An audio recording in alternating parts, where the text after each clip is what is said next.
Magandang araw po sa lahat ng ating mga viewers. Thank you very much sa pagbisita sa National Riding Skills Competition dito sa Santo Tomas City, Batangas. Nag-start siya ng 2023 through the request ng aming mga ilang naging trainees na gusto nilang makita yung nangyayari sa international, paano mag-conduct or mag-perform ng kanilang skills na parang gymkhana, rodeo sa Amerika at gymkhana naman sa Japan or sa ibang countries.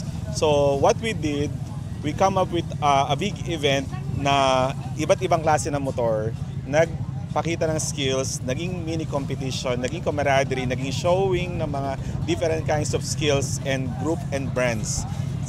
Kaya ngayon patatlong taon na natin from 2023, 24 at ngayon 2025. We would like to invite everybody to follow our page, Motorglide.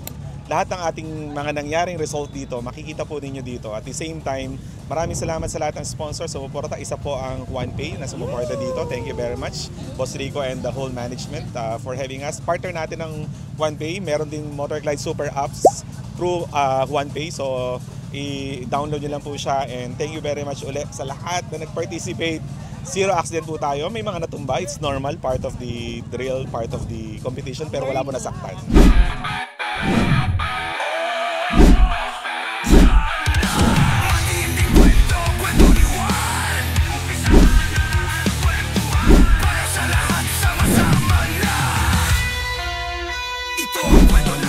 Ako po pala si JC Santos. Ako po ay isang actor for theater and film. And I'm riding a Yamaha Tenere 700 kasi nag-enjoy ako mag-off-road at on-road adventure. This is our third year at we are here because we want to see the skilled riders, and we also want to promote, as a school, we want to promote safety in riding. Yeah. And I'm here as a Motorglide Training Center coach and a new NEMAR ambassador. And mag-enjoy po tayong lahat. At punta kayo dito. This is well, it's gonna be every year. So kung may oras kayo ngayon, punta kayo dito and check us out.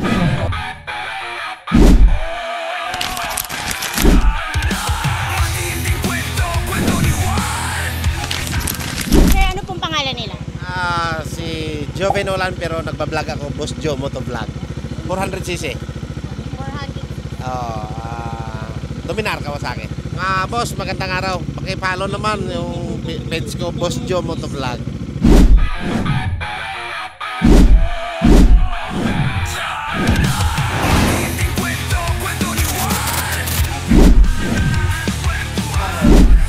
Dala ko ngayon yung Mio. Wow! Hindi, joke lang. Kawasaki KLR 650. Ayan, yan yung dala ko ngayon. At yan yung sasali ko sa competition, influencer celebrity category. So ito yung bago ng Kawasaki. So parang siya, parang pang off-road, kanya. Parang pang motocross yung niya, tapos mataas. Kaya ito yung ginagamit ko ngayon. Ito yung bagong color nila, parang camo o parang army talaga. So talagang naghahanap kayo ng motor na malakas yung dating. Tsaka pang-army, ito, pwede niyong subukan. Kawasaki KLR 650.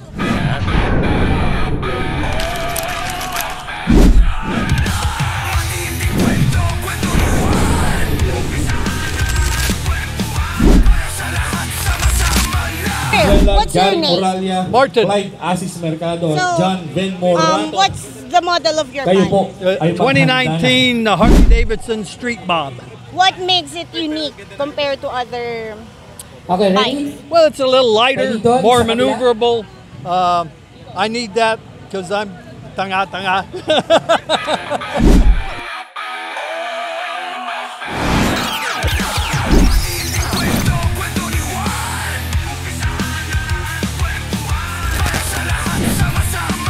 Alfred Santos po.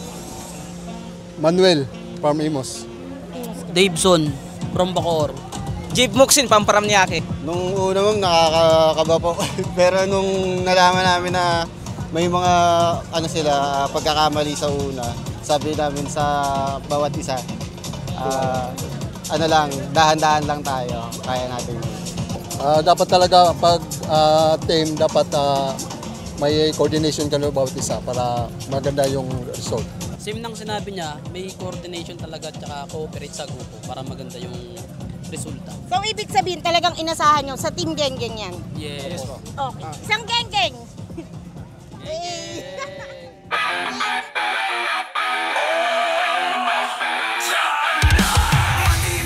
Actually, this is my second time to host this event last year and now, although this is third time na ginawa yung National Riding Skills Competition. Siyempre, unang-una, as a motorcycle enthusiast myself, siyempre, we would want to promote San Tomas as a safety riding haven. Not only in Batangas, maybe in the whole entire Philippines. At gusto natin makilala San Tomas na ilapit sa turismo, lalo sa motorsiklo. Nang sa ganon, ay mas maraming papunta sa Batangas at makilala ang Batangas, makilala San Tomas, hindi lamang sa motorsiklo, kundi sa magandang mga tanawin, magandang mga lugar na pwede punta, at higit sa lahat, sa mga pagkain. Na pwede like to inform everyone, siyempre sa mga riders. Anong klaseng riders man kayo? Kahit kayo ay food panda o grabda at delivery boy o kartero kayo, kung ano man, nakamotor kayo, big bike, small bike, anong klaseng bike man yan, napadaan kayo na sa Santo Tomas, you can visit our first ever Riders Assistance Center in the Philippines. Dito sa Santo Tomas yan. And in that assistance center, number one, you can take a rest. After a long drive, you want to take some rest, you can go there. Basi Batangas Barako Coffee, Kapeng Barako, you can taste our coffee for free. And pag sinuswerte kayo, baka may suman pa tayong kasama dyan. May CR po. May CR tayo, you can rest for a while. May mga comfort rooms tayo dyan. Meron tayong sabitan ng mga helmet, mga jacket. Meron tayong lounge kung gusto nyo pwede magpahinga. Magbasa kayo and know more about San Tomas. Masiraan tayo, meron mag-assist sa inyo. May emergency tayong assistance dyan. Maflatan ka, lumambot ang hangin ng gulong ng motorsiklo mo. Meron tayong mga panghangin dyan. At higit sa lahat, magbusa ka ng gasolina, walang libreng gasolina. Tutulak na lang. Tutulak. Malapit doon. 50 meters away, may gasolinahan. Libre tulak. Right, safe. Ito ang totoo. Matinding kwento, kwento ni Juan. Pag-ibig at lakas, buhay ng bayan. Kwento ni Juan, umpisahan na ang kwentuhan. Sa lahat ng laban.